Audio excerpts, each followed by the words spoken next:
వాళ్ళ ఎలక్షన్ మేనిఫెస్టోలో మొదటి కేబినెట్ మీటింగ్లోనే 6 గ్యారంటీలకు చట్టబద్ధత తెచ్చే నిర్ణయం తీసుకుంటాం.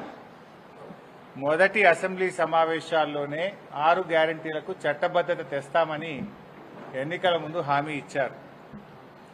కానీ ఈ రోజు వరకు 6 గ్యారంటీల ఊసే ఎత్తలేరు.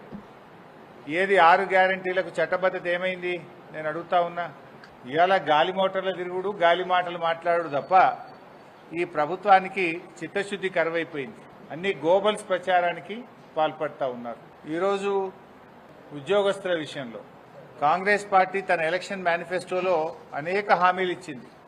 వచ్చిన 100 రోజుల్లో ఉద్యోగస్తుల ఎరియర్స్ అన్ని రిలీజ్ చేస్తామని, పీఆర్సీ అమల్లోకి తెస్తామని, సత్వరమే డిఏలు చెల్లిస్తామని ఆ రోజు ఉద్యోగులను ఎన్నికల ముందు ఊరించారు. ఎన్నికల తర్వాత నిన్నటి కేబినెట్ మీటింగ్తో ఉసూరు మనిపించారు. ఎన్నికల ముందు ఊరించడం, అధికారంలోకి వచ్చిన తర్వాత ఉద్యోగస్తులను ఉసూరు మనిపించడం, ఇది కాంగ్రెస్ యొక్క నీతి.